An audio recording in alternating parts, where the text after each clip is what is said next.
up, everybody, and welcome to another episode of the DNF podcast with your girl, Crystal. And I finally get to say this in 2026, but it's race week. And not only is it race week, but it is my boy's home Grand Prix. It's Oscar Piastri's home Grand Prix. We are in Australia this week. And for this predictions episode, it's going to be slightly different. And what do I mean by that? We really do not know what the true order is for the constructors, for the drivers, because we are in a new regulation and everything has changed. And there are so many rumors going around for all these teams that we really don't know where anyone is at. So for this predictions episode, this is going to be purely based on vibes, on what I kind of saw in Bahrain during testing, and just kind of the rumor mill and going from there. I feel like once we go to China after the first race, we kind of will be able to have like a baseline of where everyone is at. So without further ado, let's get into qualifying. Now, this year is going to be a little bit different. In the past years, it's typically the bottom 5 drivers getting eliminated from each session. Now, because we do have 22 drivers on the grid, instead of it being 5, it's going to be 6 in Q1 and in Q2. And obviously in Q3, we have the pole shootout, but we also get to see what the top 10 are going to be. So without further ado, let's get into Q1. Who do I have in P22? Well, not a shocker. I have Lance Stroll. And as much as I have Aston Martin winning the constructors, there have been so many rumors that, one, they are not ready for Australia, that there's a possibility that they might only complete a few laps. So I really don't have high hopes, and they're kind of screwing me over because I have them winning the constructors. So they needed to get it together. I don't know what's going on with Honda. I don't know what's going on with Nui. Apparently there's some vibration issues with the PU unit. So hopefully they'll hopefully it's just like smoke and mirrors, and they're really like, oh, everybody thinks we're gonna suck, and then Fernando Alonso is gonna put it on pole. Who knows? So yeah, I do have a Lance Stroll qualifying P22. In P21, I do have Franco Colapinto, and it's just because he drives for Alpine, and yeah. In P20, I do have Valtteri. Also, just a quick reminder, Valtteri does have a grid penalty that he will need to serve in Australia. So sorry, Valtteri. But I also think Cadillac being so new, and based on testing, they were one of the slowest, if not the slowest, on the grid. So don't have high hopes for them.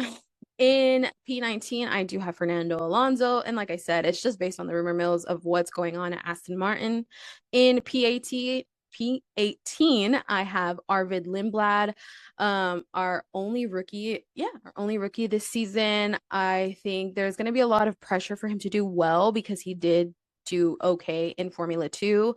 But again, like, it's your first Grand Prix, there's a lot of pressure, and I feel like it's either going to be one of two things. He's going to underdrive or overdrive, meaning when he's underdriving, he's too scared to go fast because he doesn't want to crash the car, or he's going to overdrive where he's going to get track limits, or he's going to gravel.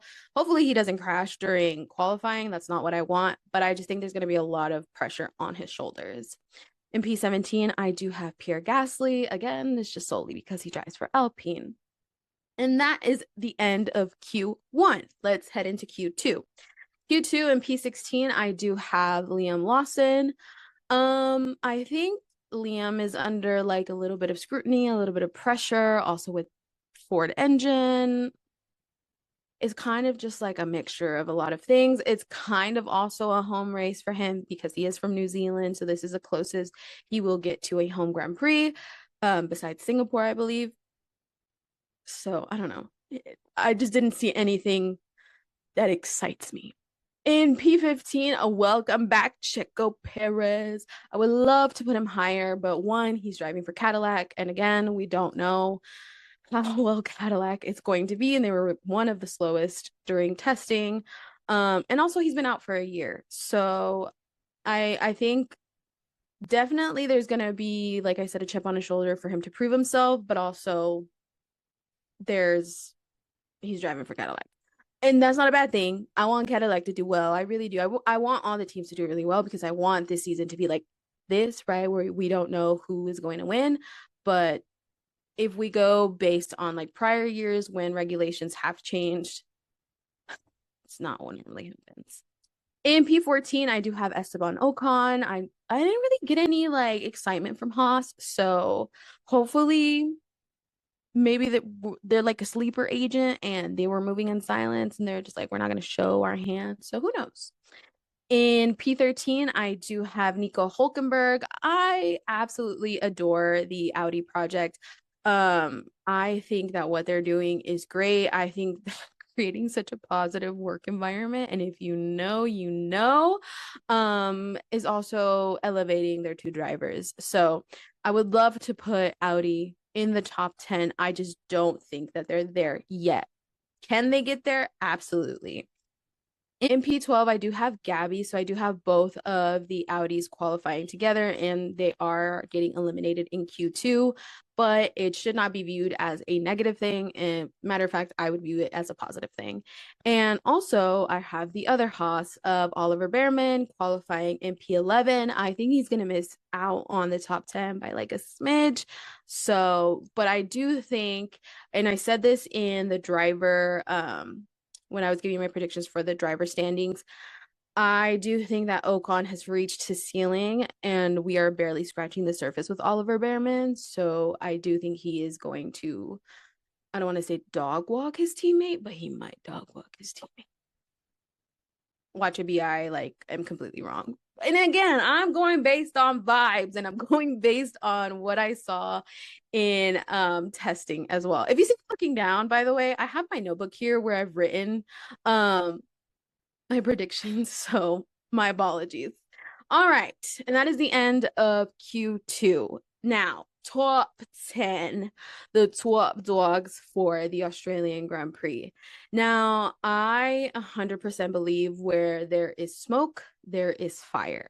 And if you have been paying attention to the rumors, everyone is saying that Mercedes and Ferrari are going to be the constructors to beat. With that being said, I do have Kimi in P10. I feel like last year he struggled a little bit because he was still getting comfortable with the car. I think with him coming into his second season, I think it's going to be a little bit better for him. But I just think that the drivers that I have above him, except for one, are seasoned drivers. And well, few of them have gone through regulation changes. So I feel like they are more likely to get acclimated with what has happened. And also, it's not their first time coming to Australia. Well, not their second time coming to Australia in Formula One. In P9, I do have Carlos Sainz. And I have Williams in the top 3 for the constructors. And I do think that Williams is a sleeper agent. I think that they have been milking this, oh, we're not like doing well. So, but that's just the vibe that I'm getting.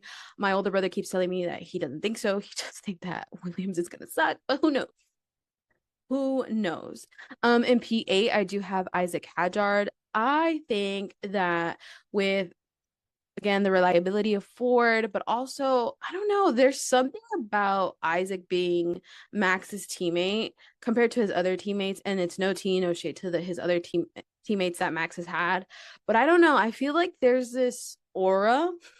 I hate to say it that way, but there's this aura that Isaac carries that is just like you can't help but root for him. And I'm not saying I couldn't help but not root for Yuki or Liam or Checo when they were Max's teammates, because I absolutely did. But there's something, oh, I don't know how to describe it. Like, I don't know. I'm enamored by him. So maybe that's just what it is. I love him to bits.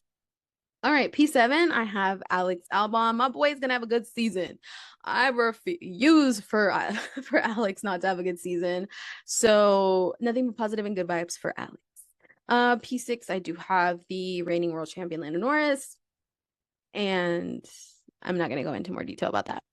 All right, top 5. Now, I kind of struggled to even like put them in order for qualifying because I was like, oh my gosh, any one of these could any one of them could be on pole. But I tried to be realistic. I tried to like I was looking at stats. I was like, what can I do? So again, this is pure vibes. This is what I think. There's one person on here where I have them qualified, and I'm sure you'll know who it is, that I hope and pray that that's not where they end up, and I prefer them to be somewhere else, but I just don't want to jinx him. So, but anyways, top 5. I have in P5, Lewis Hamilton. I think he's going to start off the year really strong with Ferrari. Again, like I said, and I'm sorry if I keep repeating myself, but where there is smoke, there is fire. And the fact that Mercedes and Ferrari are the two constructors that keep being brought up as contenders for the constructors, that tells me that their drivers have to be in contention. And I feel like he's getting a new race engineer. Things are going to turn around for him. Is it going to be an immediate podium? No, but I think we will definitely see a huge turnaround from last year, unless the Kardashian curse is real. Then I'm so sorry, Lewis Hamilton fans. P4. Again, I struggled I didn't know where to put him in the top 5 because honestly he could be on pole. But it goes more so not even with his driving or who he is. It's just for the reliability purposes of it all and the fact that they are a new supplier in the F1 grid. I do have Max Verstappen. Don't shoot the messenger, okay? I'm just vibes. All right. And oh my gosh, my top 3, putting it in P3, is our hometown hero, Oscar Piastri. I know last year he qualified P2, but with McLaren's name not being put in contention, this is just me like absolutely manifesting him at least in the top 3 because this is home Grand Prix. So we need to break whatever curse it is that no Australian has ever been on the Australian podiums or Australian GP podium. So that's why I have him qualifying in P3. And P2, I am not his biggest fan, but I can't deny that he is a good driver because he is. So yabba dabba doo, of course, is George Russell in P2. Oh, that kind of right. And of course, taking pole for the 2026 Australian Grand Prix, I have none other than the man who just got married, Mr. Charles Leclerc. I feel like Pierre kind of spilled the tea with us, letting us know that, Charles is really happy with the car. And I think a lot of us Charles fans, I've always said that my number 1 guy is Oscar, but if it can't be Oscar, let it be Charles. So I think a lot of us have been begging for Charles to win the drivers' championship. So this is going to be him kicking off his campaign, putting it on pole. Now, I have a feeling, and it's just I don't know how to say je ne sais quoi, but how I have these drivers qualifying, I don't think that's how we're going to end up in the race. And I do believe we're going to have a DNF. And want to bet who I have? I'm gonna give you 2 seconds. 1, 2. Yes, Lance Stroll. If you guess Lance Stroll, we're besties. And it's just because it's Lance Stroll. If you know, you know. But yeah, also reliability and all of that with Aston Martin. I'm not gonna continue to repeat myself. In P21, I do have Franco Colapinto. P20, I have Fernando Alonso. I do have him like completing enough laps where they will qualify him and put him in P20. In P19, I do have Valtteri. I think him having the penalty is going to screw him and he's not going to be able to move up. But Well, I mean, he's gonna move up one, but that's pretty much it. In P18, I have Pierre. P17, I have Oliver Behrman. In P16, I have Liam Lawson. P15, I have Esteban Ocon. P14, I have Nico Hulkenberg. And P13, I have Gabby. Um, I don't think I honestly don't know how this race is going to turn out. Last year, the weather played a huge role. Also, we had so many rookies last year. This year, we only have one. So I think that they have all of them from P21 to P13 have enough racing in them besides, well, actually, I don't have them there. Have enough racing experience to, I don't know. I don't know where I was going with it. It's literally talking out of my but yeah, again, this is going purely based on vibes. I have been checking the weather, and as of right now, there's no possibility of rain. However, anything can happen. Fingers crossed it is a dry race, okay? All right, moving on. P12, I have Arvid Lindblad. I do have him moving up. I feel like he was kind of known for crazy overtakes in Formula 2, so I'm excited to see him bring that to the Formula 1 grid. Hopefully we'll be able to see some cool maneuvers. In P11, I do have Checo, so I do have him moving up quite a few positions. So I think that he's, like I said, he's going to be driving with a chip on his shoulder, and especially a huge middle finger to Red Bull in the way that they treated him. So he's going to miss out on points by like one position, but it's okay. Now, P10, I do have Isaac Hadjar. I think based on how last year went for him, I think he's really going to try his best to score points and not DNF. So I do have him P10. In P9, I have Kimmy. P8, I have Alex. Oh my gosh, I like brain farted there for a second. My bad. But I do have Alex in P8. I have Carlos in P7. So I do have, Carlos overtaking Isaac and Alex. Oh my gosh. Sorry. I'm like looking at my notes. But it's just so because he's so good at like race strategy. I'm just like, I need you to become an engineer. Like, could you become Oscar's engineer? I know y'all kind of like butt heads, but Tom Stallard would be pissing me off. But okay, I digress. In P7, like I said, I do have Carlos. P6, I have Lando Norris. McLaren I don't McLaren hasn't really moved me. But I think P6 in like blind, not knowing the true order of the grid it's a pretty decent spot. I don't have him losing any places, but I also don't have him moving up. In P5, I do have him moving quite a few spaces down. It's George Russell, and I think it's just because he's gonna get into a skerfuffle with Oscar, Max, and Lewis, and I'm living for that if that happens. Especially if it's like him and Max, because George just hates them. In P4, I do have Lewis. So I do have Lewis moving up one, not a podium, but very, very, very close. In P3, I do have him losing out on pole. I do have Charles. And it's not going to be based on his driving.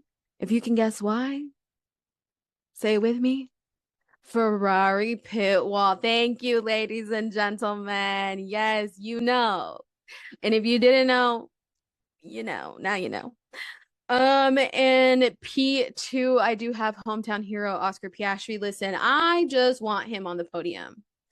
That's all I'm asking for. I think asking for a race win would be ridiculous of me. And I'm not delusional. Well, I am, but I don't want to jinx him.